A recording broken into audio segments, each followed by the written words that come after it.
Praise the Lord. ஆண்டவர் இரட்சகருமாக இயேசு கிறிஸ்துவின் நாமத்தினாலே உங்களுக்கு என் அன்பின் வாழ்த்துக்கள்.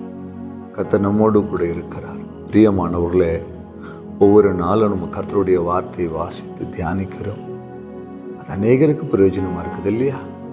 இன்னைக்கு கூட ஒரு காரியத்தை தெரிஞ்சுக்க போகிறோம். ஆண்டவர் அங்கே இயேசுவை அறிந்து கொண்ட புதுதிலே, ரட்சிக்கப்பட்ட புதுசில் நம்முடைய வாழ்க்கை எப்படி இருக்கும் தெரியுமா? மிக மிக மிக அப்படியே அக்னி நிறைந்ததாய் காணப்படும். ஆவியானவருக்கும் நமக்கும் இடையில ஒரு நெருங்கிய தொடர்பு இருக்கும். நம்முடைய பேச்சு, எண்ணம், செயல் எல்லாமே கிறிஸ்துவை குறித்துதான் இருக்கும். நாட்கள் செல்ல செல்ல சில நாட்களுக்கு சில பாடுகள், சில உபத்திரவங்கள், சில நஷ்டங்கள், சில பாவங்கள் நம்முடைய வாழ்க்கையில வரும்பொழுது ஆரம்பம் பண்ணின அந்த வாழ்க்கையை முடிக்கிறது தெரியாம தவிக்கிற அநேகர் இந்த உலகத்திலே உண்டு. ஒரு வார்த்தையை தெரிந்து கொள்ள போகிறோம். கலாத்தியர் 3ஆம் அதிகாரம் 3ஆம் வசனம். ஆவியிலே ஆரம்பம் பண்ணின நீங்கள் இப்போது மாம்சத்தினாலே முடிவு பெற போகிறீர்களோ? ஆவியிலே ஆரம்பம் பண்ணின இந்த வாழ்க்கை, என்னுடைய வாழ்க்கை இப்ப மாம்சத்துல முடிய போதா?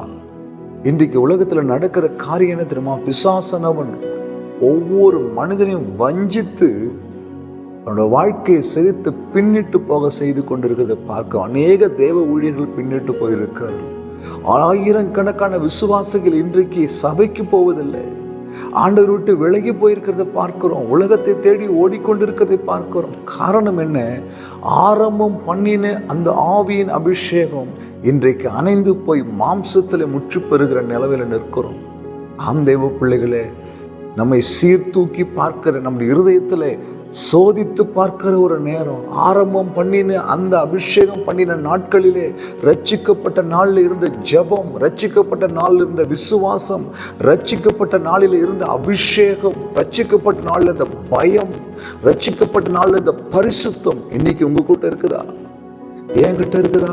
ஒரு வருஷம் சிந்தித்து பார்ப்போம். ஆரம்பம் பண்ணினது எங்க? ஆனா இன்னைக்கு எங்க வந்து நிக்கிறோம்?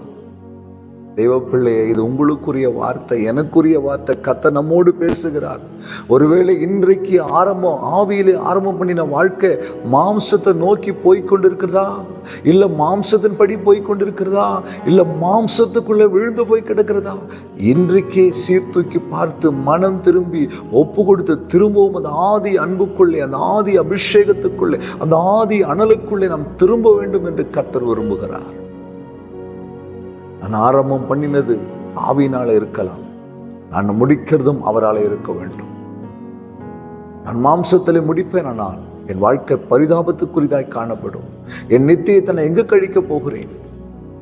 என் தெய்வ பிள்ளையே, ஆண்டவர் உங்களோடு கூட பேசுகிறார், என்னோடு கூட பேசுகிறார். இன்றைக்கு ஒப்பு கொடுங்க. எதெல்லாம் உங்கள் ஆவிக்குரிய வாழ்க்கையை முடக்கி மாம்சத்தின் பக்கம் உங்களை திருப்புதோ அதையெல்லாம் விட்டுருங்க. ஆண்டவர்கிட்ட ஒப்பு கொடுத்து ஜெபம் பண்ணுங்க. இன்றைக்கு அந்த ஆதி அபிஷேகத்துக்குள்ளே, இழந்து போன அந்த அபிஷேகத்துக்குள்ளே, அந்த ஆவியின் வல்லமைக்குள்ளே நம்ம நிறைத்து அவர் நம்மை நடத்த உண்மை உள்ளவராயிருக்கிறார். ஜெபிப்போமா? அன்பும் இரக்கமுள்ள ஆண்டவரே, இந்த வார்த்தைகள் மூலமா எங்களோடு பேசினீர்.